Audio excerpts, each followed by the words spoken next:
નમસ્કાર મિત્રો, અમારી યુટ્યુબ ચેનલ આવો ભક્તિ સત્સંગમાં આપ સૌનું હાર્દિક સ્વાગત છે। તો મિત્રો, આપણે આજના વિડીયોમાં વાત કરીશું ભાઈ બહેનના પવિત્ર પ્રેમ અને અતૂટ સંબંધના પ્રતીક એવા તહેવાર રક્ષાબંધન વિશે। આ કોઈ સામાન્ય વિડીયો નથી, આ એક સંપૂર્ણ માર્ગદર્શિકા છે જેમાં આપણે વર્ષ 2025માં આવનારા રક્ષાબંધનના તહેવારની તારીખ, તિથિ, શુભ મુહૂર્ત શું છે, રાખડી બાંધવાની સાચી વિધિ અને રાખડીનું મહત્વ શું છે તે બધું જ વિગતવાર જાણીશું। તો ચાલો આ પવિત્ર તહેવારની ઉજવણીની તૈયારીઓ સાથે મળીને કરીએ। તો મિત્રો, કોઈ પણ વ્રત કે તહેવારની ઉજવણી માટે સૌથી મહત્વની હોય છે તેની તારીખ અને શુભ સમય। તો ચાલો સૌથી પહેલા એ જાણીએ કે વર્ષ 2025માં શ્રાવણ મહિનાની પૂનમના દિવસે આવતો આ તહેવાર ક્યારે છે। પંચાંગ અનુસાર વર્ષ 2025માં રક્ષાબંધનનો પવિત્ર તહેવાર શનિવારે 9 ઓગસ્ટ 2025ના રોજ મનાવવામાં આવશે। હવે વાત કરીએ પૂર્ણિમા તિથિની। કોઈ પણ તહેવાર ત્યારે જ મનાવવો જોઈએ જ્યારે તેને સંબંધિત તિથિ ચાલતી હોય। પૂર્ણિમા તિથિનો પ્રારંભ શુક્રવારે 8 ઓગસ્ટ 2025ના રોજ બપોરે લગભગ 2:12 થી થશે અને પૂર્ણિમા તિથિનું સમાપન શનિવારે 9 ઓગસ્ટ 2025ના રોજ બપોરે 1:24 થી થશે। આનો અર્થ એ છે કે આપણે ઉદ્યા તિથિના નિયમ મુજબ શનિવારે 9 ઓગસ્ટે આખો દિવસ રક્ષાબંધન મનાવી શકશું, પરંતુ રાખડી બાંધવાનો શ્રેષ્ઠ સમય બપોરે 1:24 પહેલાનો રહેશે। રક્ષાબંધનના તહેવાર પર જેની સૌથી વધુ ચિંતા રહે છે તે છે ભદ્રાકાળ। શાસ્ત્રોમાં ભદ્રાકાળ દરમિયાન કોઈ પણ શુભ કાર્ય, ખાસ કરીને રાખડી બાંધવાની મનાય છે। એવું માનવામાં આવે છે કે રાવણની બહેન શૂર્પણખાએ ભદ્રાકાળમાં જ રાવણને રાખડી બાંધી હતી, જેના કારણે રાવણના સમગ્ર કુળનો નાશ થયો। પણ દર્શક મિત્રો, તમારા માટે ખુશીના સમાચાર છે કે વર્ષ 2025માં રક્ષાબંધનના દિવસે ભદ્રાનો કોઈ પણ ડર નથી। ભદ્રા 8 ઓગસ્ટ 2025ના રોજ બપોરે પૂર્ણિમા તિથિ શરૂ થવાની સાથે જ પ્રારંભ થશે અને 9 ઓગસ્ટ 2025ના રોજ સૂર્યોદય પહેલા સમાપ્ત થઈ જશે। આથી 9 ઓગસ્ટના રોજ સવારથી જ રાખડી બાંધવા માટેનો સમય સંપૂર્ણપણે ભદ્રા રહિત અને અત્યંત શુભ છે। આ એક ખૂબ જ સારો સંયોગ છે જે ઘણા વર્ષો પછી બને છે। ભદ્રાની ચિંતા દૂર થયા પછી ચાલો હવે જાણીએ કે 9 ઓગસ્ટ 2025ના રોજ રાખડી બાંધવા માટેનો શ્રેષ્ઠ અને શુભ મુહૂર્ત કયું છે। તો રાખડી બાંધવાનો શ્રેષ્ઠ સમયગાળો સવારે 5:47 થી લઈ બપોરે 1:24 સુધીનો સમય અત્યંત શુભ છે। આ સમય દરમિયાન તમે ગમે ત્યારે રાખડી બાંધી શકો। અભિજીત મુહૂર્ત બપોરે 12:17 થી લઈ અને 12:53 સુધી આ દિવસનો સૌથી શુભ સમય માનવામાં આવે છે। તેમાં સ્વાત સિદ્ધિ યોગ સવારે 5:47 થી લઈ અને બપોરે 2:23 સુધીનો આ યોગમાં કરેલા કાર્ય સિદ્ધ થાય છે।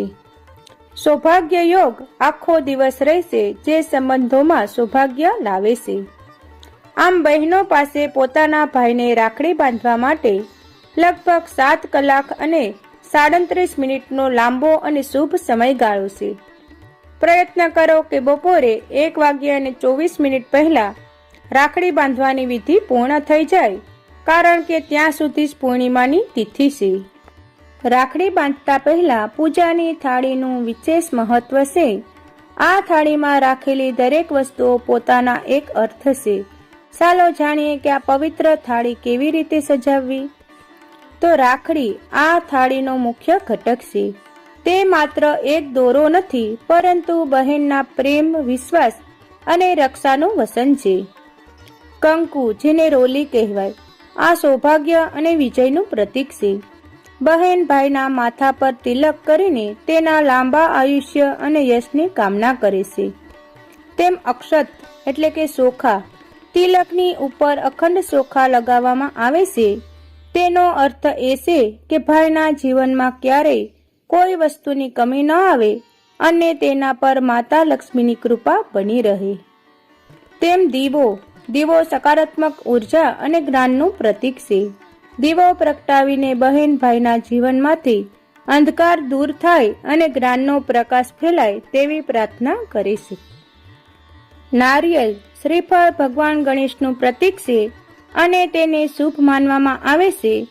તે ભાઈના જીવનમાં સુખ અને સમૃદ્ધિ લાવે છે. તેમ મીઠાઈ સંબંધોમાં મધુરતા લાવે છે.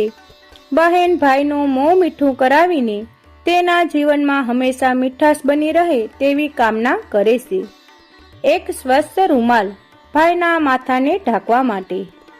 હવે આપણે સૌથી મહત્વપૂર્ણ ભાગ પર આવી ગયા છીએ, રાખડી બાંધવાની ચાસી વિધિ. આ વિધિને ધ્યાનથી જુઓ અને આ જ રીતે તેનું પાલન કરો. તો પૂર્વ તૈયારી. ભાઈ અને બહેન બંનેને સ્નાન કરીને સ્વચ્છ વસ્ત્રો ધારણ કરે.